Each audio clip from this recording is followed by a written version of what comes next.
Hi everyone, I hope you're all well and enjoying your time at home as much as possible. Today in this art class we're going to be talking about watercolour and painting with watercolours. I'm going to start off by just doing some little hints and tips and showing you some little techniques using some watercolour paints, and then I'm going to go on to do like a little painting so you can see how I can build up on those layers to create a piece of art using watercolour. Now the main thing is to start with is I'm just going to talk a little bit about the differences between watercolour and acrylic, because if you're new to painting and you're wondering what medium to choose, watercolour can be a little bit tricky to work with.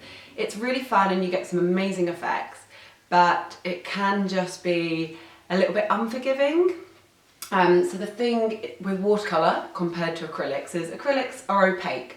So it means if you make a mistake, you can just paint over it, or you can keep going and kind of layer on top of each other. Whereas watercolours are translucent, so they literally will not layer over each other. If you have one colour underneath and you put another colour over the top, you're going to see the underneath colour through it. So you just have to pre-plan a little bit. You have to have a bit of a vision of what you want to create really, so that you can plan it out and decide where to put your paint rather than kind of just tucking in. But there's loads of different techniques you can use, and it doesn't have to be so pre-planned. There are like more abstract things you can create, but you just get some beautiful effects. It's kind of like tie-dye using watercolour. All the dyes kind of run together and you can get some really vibrant colours. So to do some watercolour, there's a couple of things that you need. So you're just going to need some like paper towel, which we use to soak up some excess water, just some masking tape, some decent watercolour paper. So I'm using Zieler's watercolour paper there. It is 300 GSM, so it's nice and thick and it will absorb all the water. So that's really important. You can't just use any old paper. And canvas, you can do watercolour paintings on canvas, but it's not the best surface. You need like a nice absorbent watercolour paper, so all the water is going to soak in and create really beautiful effects. So I will be always masking taping my paper down onto a board, so I just use the Zieler easel, but I'll use it flat rather than standing upright, or else all of our water is going to drip. So we will be working flat today. And then a little watercolour kit. So again, I've got the Zieler compact watercolour pack, which I love. It's so handy. The great thing about watercolour also, compared to acrylics where you make quite a lot of mess, you really have to clean all your brushes. You've got to have this palette to put out all your paints, and then you've kind of got to have space. If you get them in your clothes, they don't come off. Watercolour, you get it on your clothes, it's going to come off. And it's so easy, like all you need is one of these and you can be up and about, you can watercolour where you go, you can take it with you. So when I travel, I love this because it's just so compact. So you open it up, here I've got my palette inside, and then my paints here, and it even comes with watercolour brushes. So these are great because you just fill up this part with water, and then literally the water comes out the brush as you squeeze them, so then you wouldn't even need other brushes with you if you were out and about. But for now, while I'm at home, I do then like to use other brushes just so I can get different effects. So I'm just using nice soft brushes, again Zieler's watercolour, made for watercolour brushes. But yeah, I sometimes use the same brushes for acrylics and watercolour because I like a soft brush. I don't like a really bristly coarse brush. It's not my style. And then yeah, you're going to just need some salt, just a salt grinder. I'll show you what that is for later. Jar of water and a pencil and a rubber, and that's it. So I'm going to bring it over to the table and we're going to get started, and I'm going to show you exactly what you can do and achieve with watercolour. Right, so here I actually have a watercolour painting I've done. And I'm just going to talk a little bit about how I foreseed this to create it. So as you can see, the background has this kind of tie-dye kind of speckled effect, which is where the salt comes in. So I'll be showing you that in a bit. But basically, like I was saying, when you do a watercolour, you have to pre-plan slightly. And this is what I've done with this. So I initially sketched out my Rafiki from Lion King. And I started off by putting in my background colours, but I was really careful not to get the background colours actually onto the subject matter. Because like I said, if I were to do that, then it would shine through yellow underneath, you know, for example, the sun colours would shine through the blue in his fur. So yeah, I was careful to kind of leave that area white. Once the background had dried, I then was able to put in my foreground using a smaller brush and some kind of like finer details. And then afterwards I finished it off with just a fine liner pen. So fine liner pens, I've got some here, work out really well with watercolour. Again, these are the Zieler fine liners, and they can just be so nice for getting a nice fine edge to finish off your paintings. So I do like to kind of team these up together quite a bit. And then you'll see a couple of highlights again, which I've just used with a white pen, because like I said, the white watercolour it's a translucent paint, so it doesn't give as much of a sheen on top of things. So you can either use acrylic or pen for that. But to begin with, I'm just gonna set up my paper, ready to paint. So if any of you have done much watercolour before, you might have heard about soaking your paper this term. This basically just means preparing your watercolour to paint, your watercolour paper to paint. So it's not essential to do that. If you do have a thick and a high enough quality paper, then you don't need to soak it. But soaking it can also help. It just means that you're not going to get any crinkling kind of paper, that your paper's absorbed lots of water, ready to absorb some more water, because water is the main ingredient with watercolour paints, as you can imagine.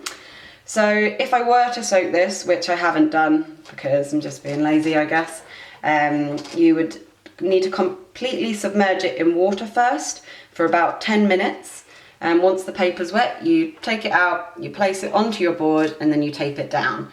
And then you can either start to paint wet on wet, or you can wait for it to dry so that it's ready. So like I said, it's something that if you know you're doing a painting that's going to require a lot of water, soaking your paper is a good idea. But if you're not, then it's not the end of the world. Like with some decent masking tape, your paper will stay pretty well if you've got some decent paper. So not essential, but if you're getting into watercolour, like I do often soak my paper, but not all the time. Just if I can, you know, depends on the painting, I guess. So I'll start off by just taping down my paper.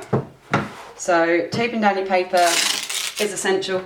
This helps to keep it nice and flat, or else it will crinkle and go everywhere. And also it leaves a really nice border. So like I showed you in that Rafiki painting, had a nice white crisp border around the edge, which just makes your paintings look nice and professional. So to begin with, you tape it down.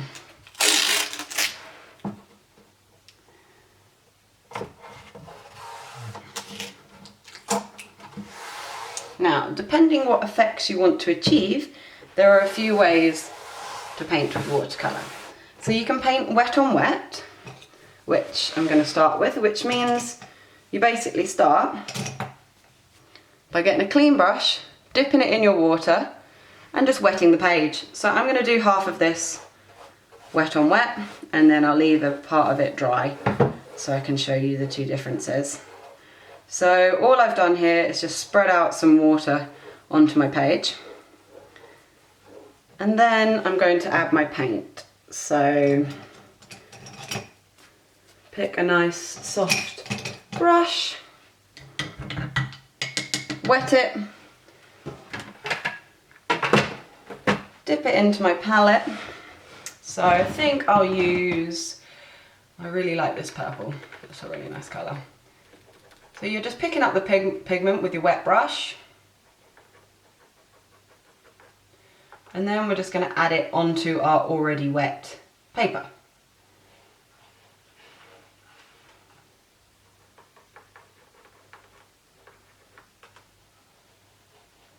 So, like you see, I'm just using the water to kind of spread around the colour.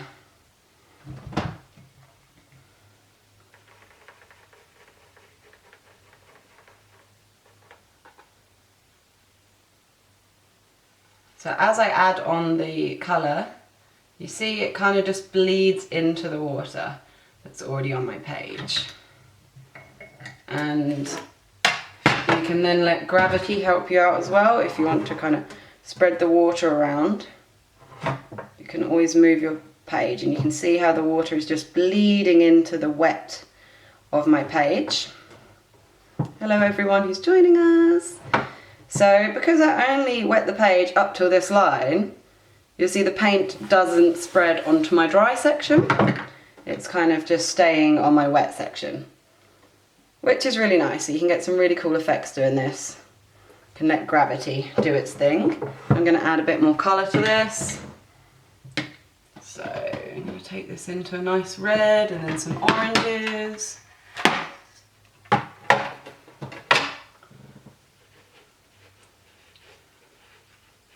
And like most painting, you want to be aware of like colour theory when you're using your watercolours, which colours go nicely together.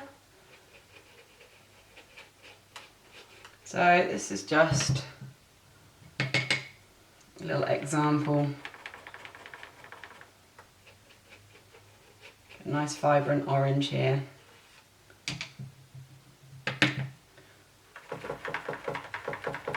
I'll go for a bit of yellow.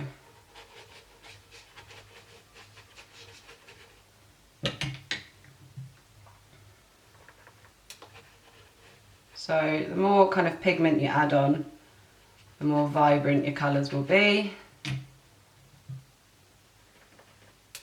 But you can kind of build up on the vibrancy. And again, you can use gravity to kind of move around your paint. So as you see, you kind of get that bleeding effect, just kind of like tie-dye. And then, like I was talking about with the salt is a really good ingredient.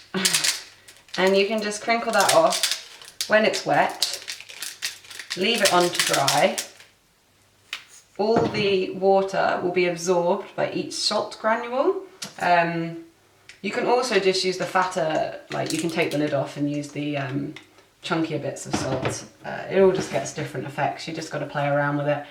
But once this is dried, you then wipe off the salt, and that's where you get this kind of effect that I showed you before, which looks really awesome. So yeah, so that's kind of a little bit of the wet on wet side of watercolour painting. And then another technique we can do is onto the dry paper. So you would do this if you wanted to have a bit more control. I find the wet on wet is great for getting backgrounds in, because you get all these beautiful colours and you can really splodge the paint around and let it travel. But if you're painting subject matter, then it's probably best just to do it dry on dry. So with that, you can then have more control of where you want the page to go, the paint to go. So if I'm going to do some like little fine lines here. And again, the more pigment you put in certain areas, the darker it will get. You can kind of see that that then just travels just over the wet bit, the paint. But yeah, so then if you were painting something a little bit more subject based, you could then just add in your details. So this is going to turn into some weird vine or something.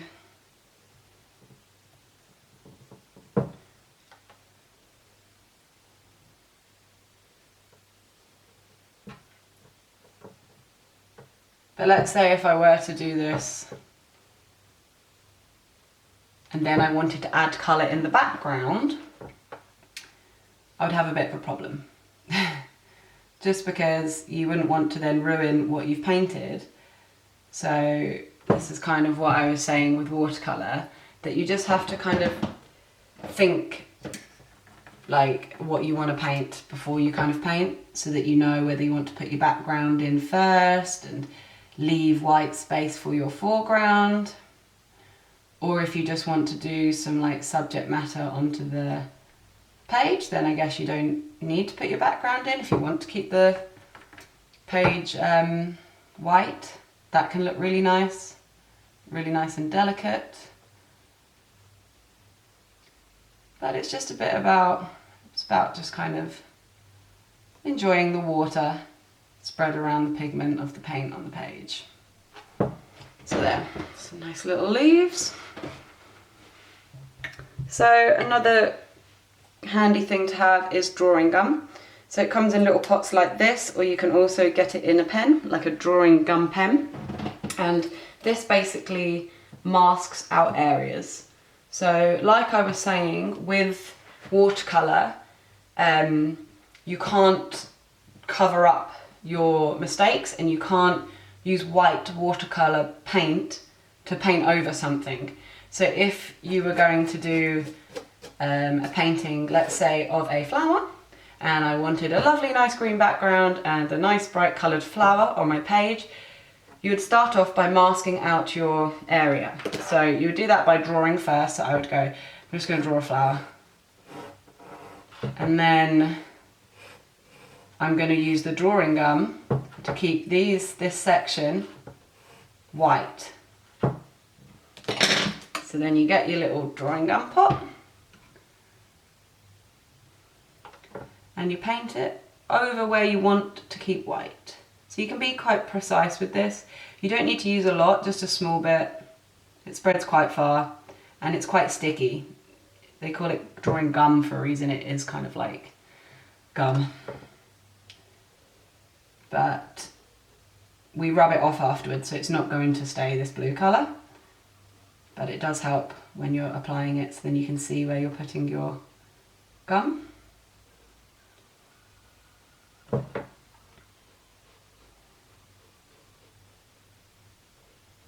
And a lot of using watercolour is being patient and waiting for things to dry. So I'll leave that to dry. Immediately soak your paintbrush because it will get all sticky with the gum. Yeah, and it does take a while for things to dry. As you can see, this is still really wet. So if I wanted to add, like, let's say a black illustration over the top of this, I need to wait for it fully to dry before I add any more paint in. Because the moment you add more paint in, it will just bleed into it. So just to explain that, like literally while it's wet, if I put this on here, that's it. It's going to start to spread all around. And another thing you can do with watercolour is you can blow stuff, so you like to blend in your paints a bit more. And just like using acrylics, you can also do a splashing technique by splattering your brush like this to get kind of fine splatter. So yeah. So the drawing gum just takes a couple minutes to dry, not very long at all. But you want to make sure it is fully dry before you paint over it. And once it is dry, what we do is we get a paintbrush, get our colour, straight over the drawing gum, like so.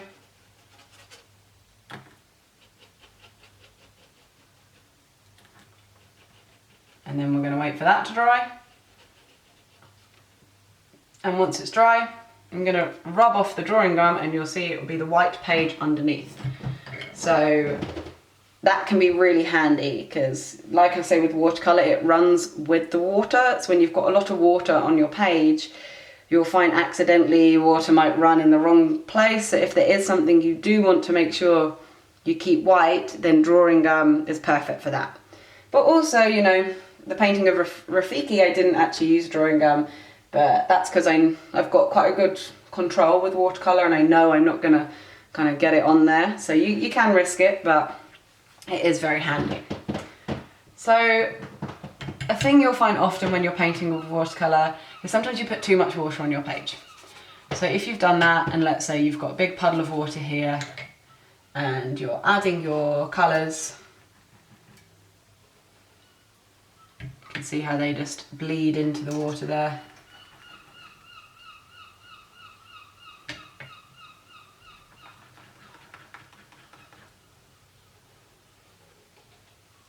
then you say, you know, it's quite a lot of water.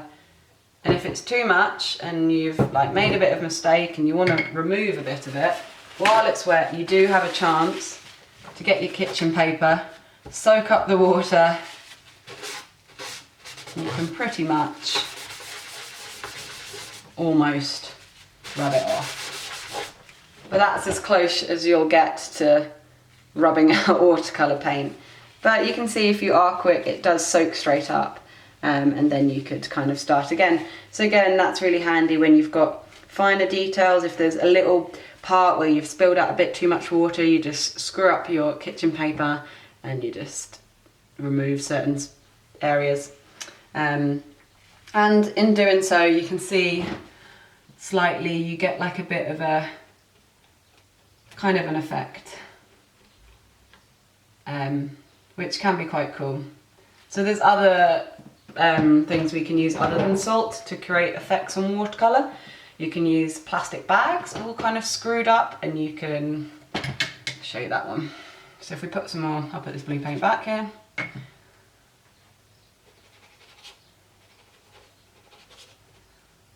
So if you use a scrunched up piece of tissue, you can then, you can see how it just kind of lightens certain areas and creates a bit of texture there. You can use a scrunched up piece of plastic, like a plastic bag, and splot that over it, and that creates quite a cool effect as well. Just try and find a little piece of plastic.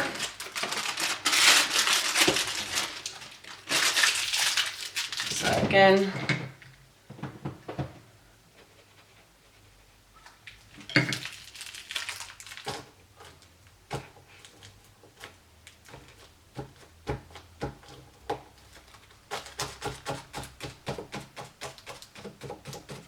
it just kind of gives another texture.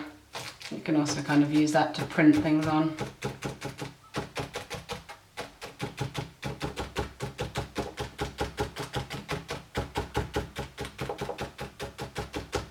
Which can create quite a cool splatter texture.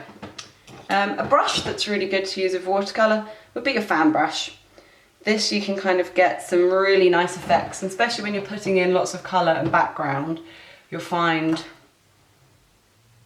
that it really spreads the colour nicely. So you can see you can get like lines with it if you're nice and light, because once your brush is wet it will kind of congeal together like this and you can get these cool shapes. Or equally, you can use it a bit more to drag your paint round and get some really nice blotchy smooth patterns. But we'll see if this is dry yet. It's not. It does take a long time. But I'm just going to splot it just so that I can show you how the drawing gun works. So I'm just going to dry it off a little bit. So that's the thing with watercolour, like I say, you've got to be really patient, especially if, let's say I wanted a crisp line here and then I was going to draw something else. I'd have to fully wait for this to dry before I add another colour next to it, because it would seep straight in. So as you can see, this is still wet. Let's say if I then wanted to move on and have like a blue bit here, look, bleeds straight in. If it were dry, it wouldn't, because look, this page is dry, nice clear line. So you do have to be really patient, and doing watercolour you will learn patience. So yeah, you then want to, with your drawing gum, you rub off the gum. You can use a finger or a rubber. So it's still a bit wet, so that's why it's not rubbing off very easy. But as you can see, you reveal the white paper underneath. And then if I wanted to, once this was fully dry, which it isn't, you could then paint in your flower petals. And it just ensures that, yeah, your colours aren't gonna cross mix. So then you could be like, right, little yellow flower. It's gone a bit green.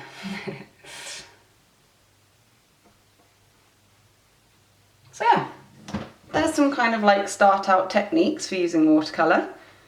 As you can see now, my paint has gone a little bit, my water's gone a little bit murky. And the one thing is, you do have to keep changing your water. You want it to be nice and clean, because if it's not, then it's going to make your colours a bit muted and murky. So I'm going to move this to the side and get myself a fresh sheet to then start a bit of painting. So to begin with, if you are a beginner at watercolour, you want to make sure you just mess around first, just kind of get a feel for the paints, start to highlight these kind of techniques before you move on to any subject matter.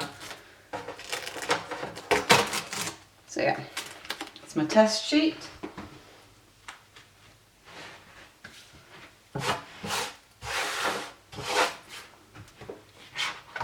Right, so I'll give myself a fresh piece of paper.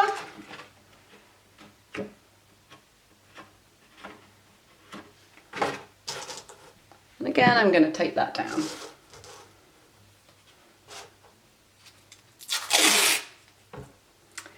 So watercolour, also another thing to mention, depending obviously where you get it from, comes in a variety of different tubes or palettes. So like I said, I'm using a palette based watercolour, but you can also buy it in little tubes.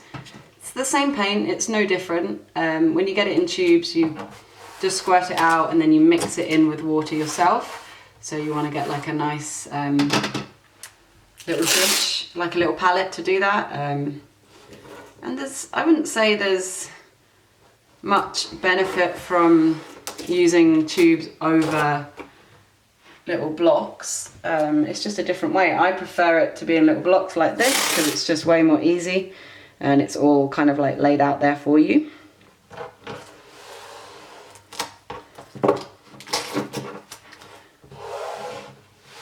Right, so a fun thing to start off with when doing watercolour is to just draw out some shapes and kind of fill those with some watercolours so that you're not kind of focusing too much on a difficult subject. So I'm going to do, I think I might do like a little planet. I'll do our planet Earth. I'm just going to find something circular to draw around to get my Earth shape. Let's have a look for that. That's a bit big.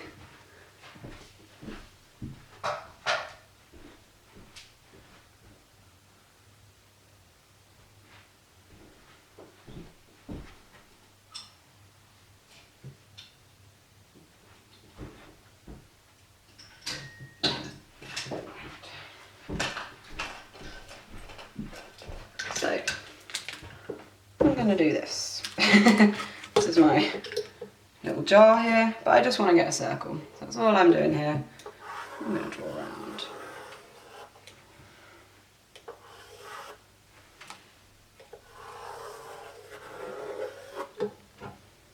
There we go.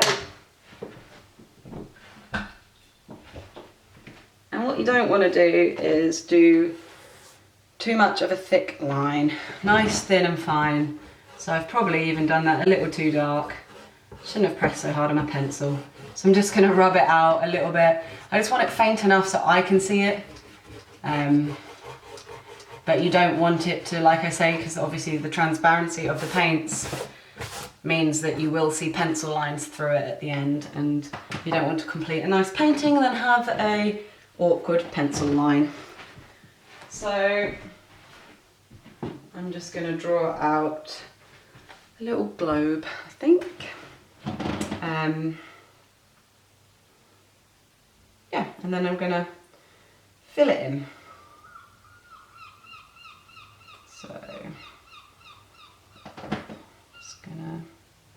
So to start with, if you're joining in with me and you've got some watercolours and you want to create a painting, then just draw out a little design of anything that you fancy. So like I'm doing, you can do a globe, or if you want to just do a little silhouette of a cat or a dog or anything at all. So I'm just doing this very rough. It's probably making my geography look really bad because it's probably not going to look like the right countries and the right places, but it doesn't matter. So there we go, I've kind of got my little planet Earth here.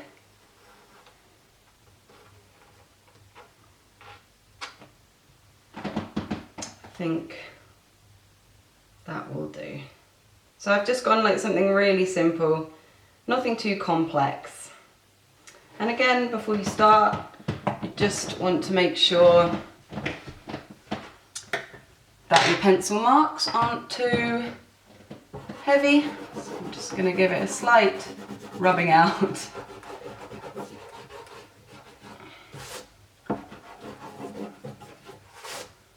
Cool. And then I'm going to get myself some fresh water.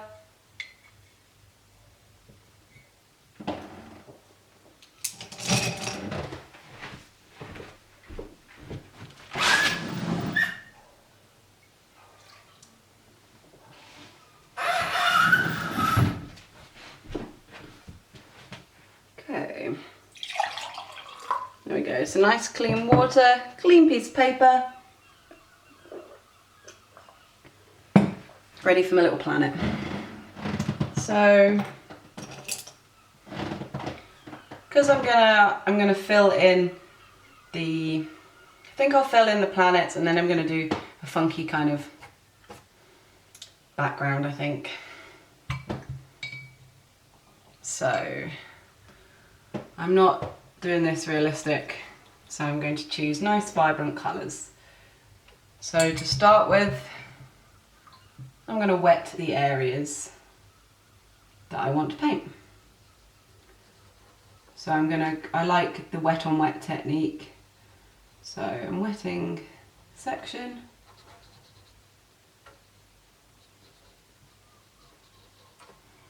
And then I'm going to add my colour.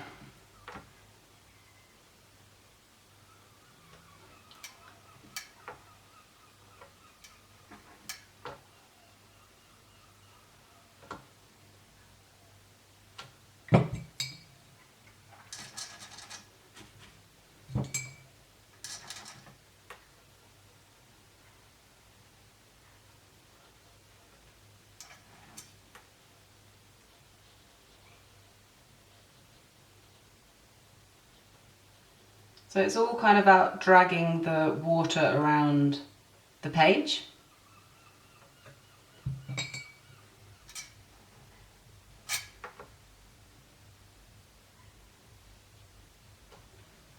But a lot of it is also about leaving the puddles of water to dry, because that's where you get those kind of nice bleedy kind of effects.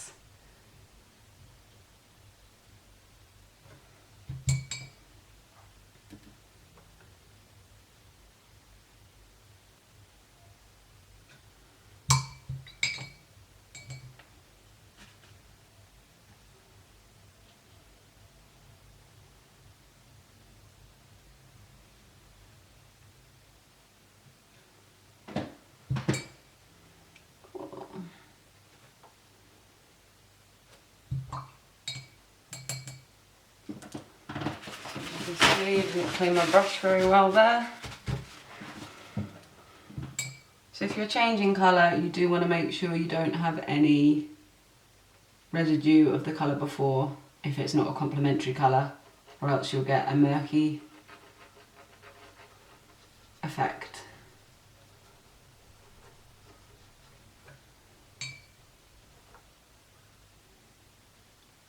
So there we go, now I've connected it with some water. You'll see my colours start to kind of stream in.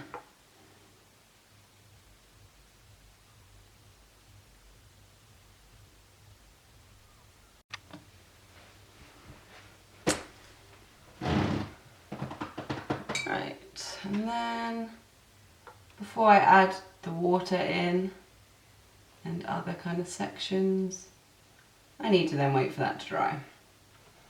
So, like I say, it's a patient game working with watercolour. I'm going to put a little bit of salt on in areas.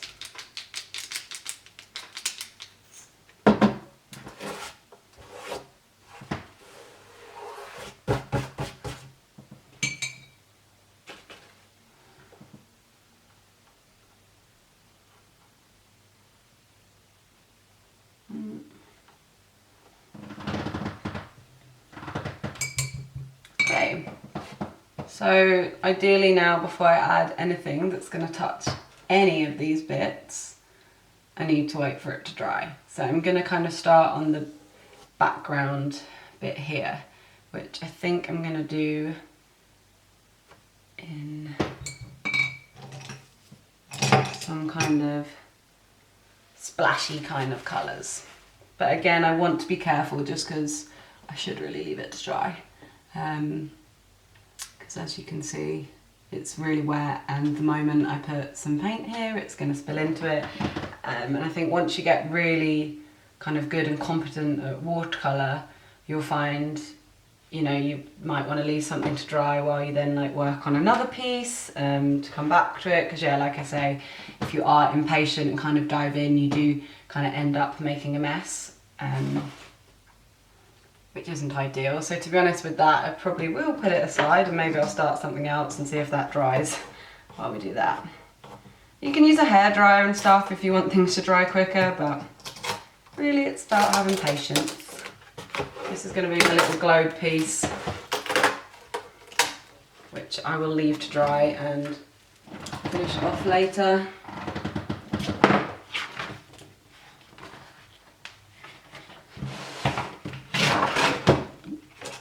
And I'll get a new sheet of paper and start off another piece. So on my daily exercise, I've been going on lots of walks and seeing some lovely bluebells. So I don't know if any of you have seen some lovely bluebell woods at the moment, but I certainly have. So I think on this one, I'm going to do a bluebell. Nice and seasonal.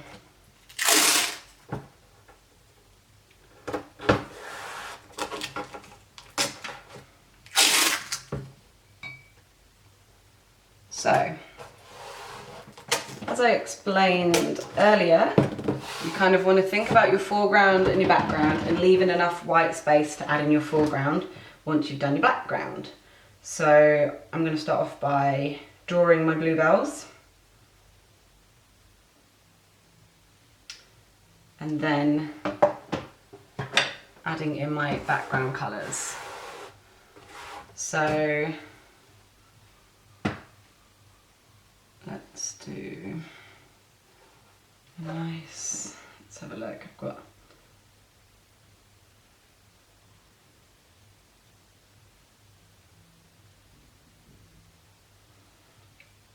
so I'm just going to get in a fine little line.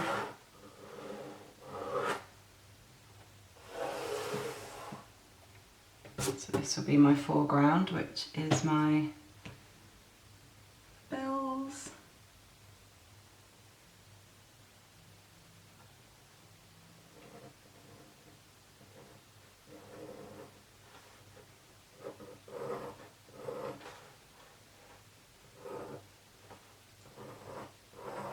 So we're going to have my little bells on them.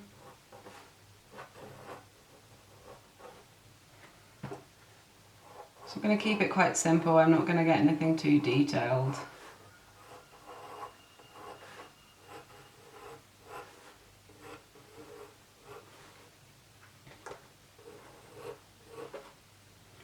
So they will be my foreground bluebells, which I'm going to mask out with the drawing gun because I want to be able to have those nice and sharp. So like I said earlier, you kind of apply this to where you want it to keep white.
Sometimes it's also nice to mix your mediums, so do like a watercolour backgrounds with acrylic foregrounds. If you don't want to like mask and wait for things to dry, you could always do like a background of watercolour and then apply your details on top with acrylics, because acrylics will be opaque over the watercolour, so that's also another kind of technique you can use. But I'm going to have just a couple bluebells, and I'm just going to have some grass shoots coming up as well.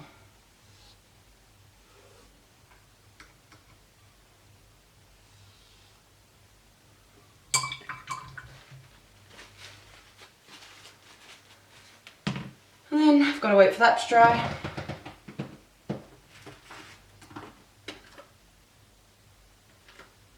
So, like I said, with watercolour, you find you're always waiting for things to dry.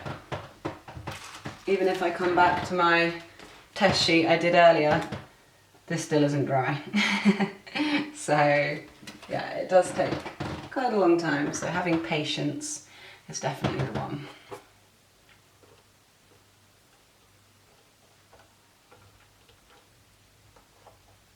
Alright, but the drawing gum does dry quite quickly, so that's good.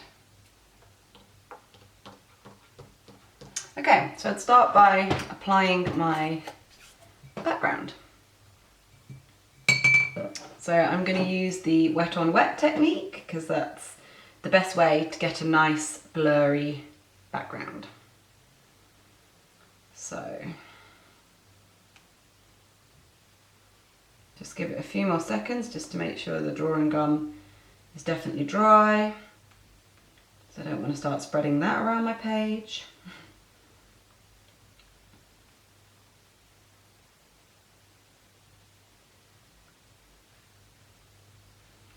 Right, so when we think of like a bluebell, thinking of like a little bluebell wood, I'm going to have like lots of greeny kind of colours. There's going to be lots of purple in there, because obviously you've got all the other little bluebells in the background, and then maybe a bit more kind of bluey up the sky. So I'm going to use my fan brush to apply the background. So again, now look at my water. My water's orangey in colour, so I need to get fresh water.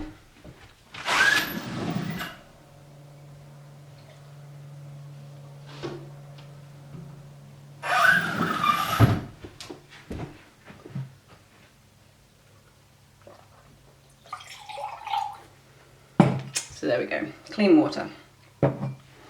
Like I said, you have to kind of be quite planned with watercolour, because you do have to make sure that you're keeping nice clean water, that you've waited for things to dry. So it's a bit less, you have a bit less freedom, I guess, than you do with acrylics, when you can kind of just dive in and make your mistakes and paint over them. So I'm going to go for like a blurry background, you know, like you would see in a decent photograph.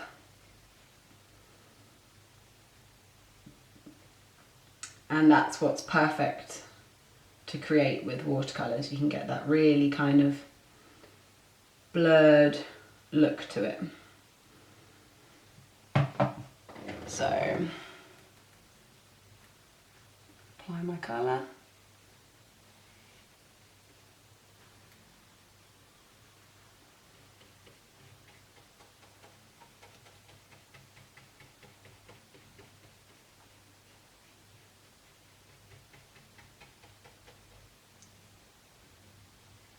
As you can see, it's just kind of dragging the paint around the page.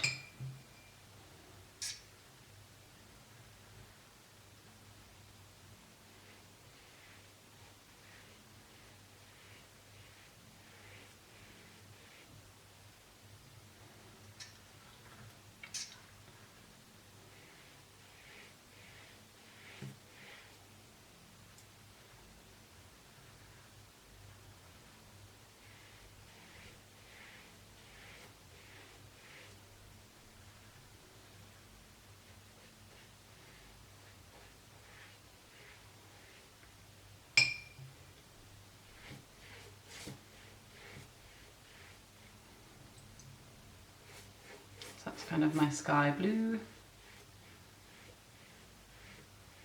I could add like little woodlands in the background, but I'm not going to make it too complicated for now. Cool, so now I've wet the whole page. I've got that kind of blue fade from the top. And then in the bottom, I'm going to start to add my green.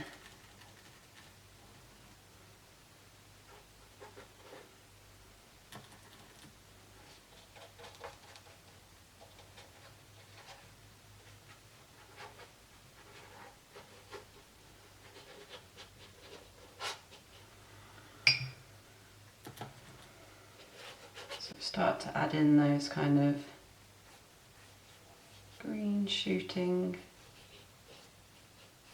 grass stems.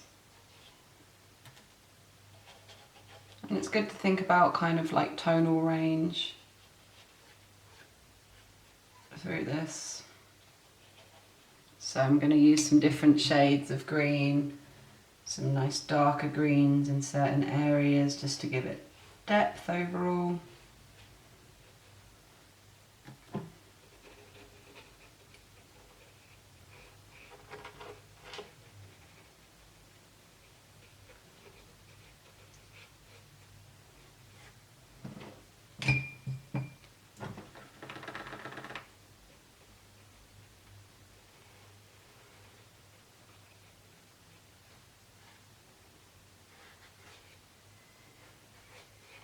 Just giving it this nice kind of textured background.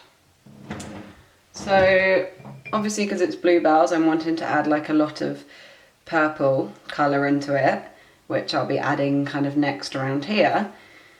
But like I said, you've got to be really patient and wait for things to dry. So I don't want my purple to mix in with my green too much, because that's not going to create a nice colour. So I'm just going to make sure I've got all the green I want down, and then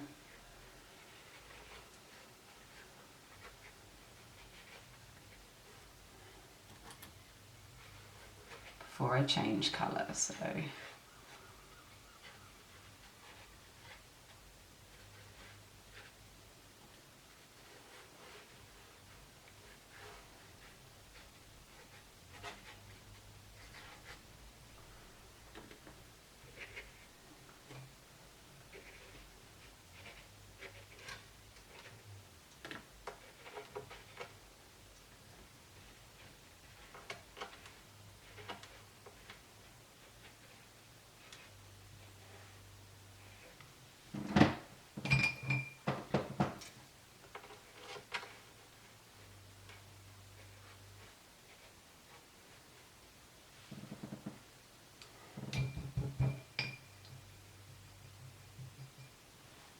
okay.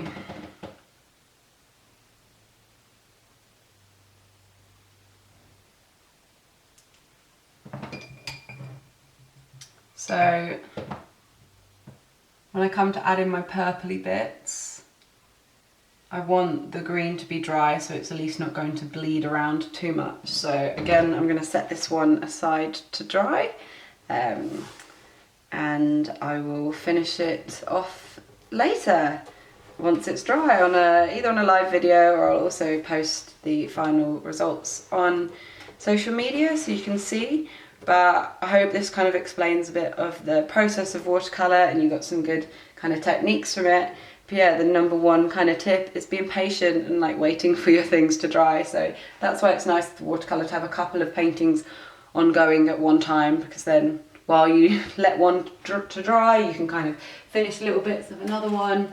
See, my little planet here is still wet. But yeah, you can get some really cool effects, and it's really fun and really easy to travel with watercolour. Like, I like to take them away. Also with the Zieler art supplies, another little pad I like of theirs is the small watercolour little pack, which is really cute because it's so tiny and you can just take it out with you while you're out and about. You can just do these kind of like quick, I do little quick drawings when I'm in different places. And this is all watercolour using that palette.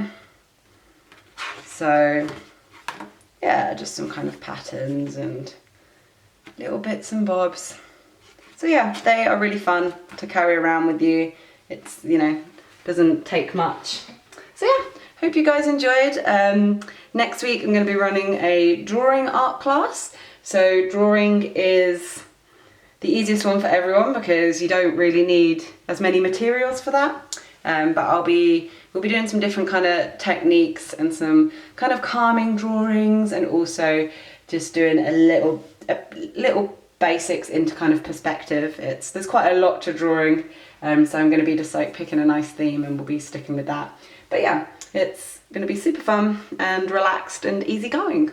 So yeah, I hope everyone's coping okay with isolation and has a nice day in the sunshine, whether you're staring from, you know, your window looking outside, or you've got a nice little garden or going for a walk. So enjoy, and I'll see you guys next week. Bye.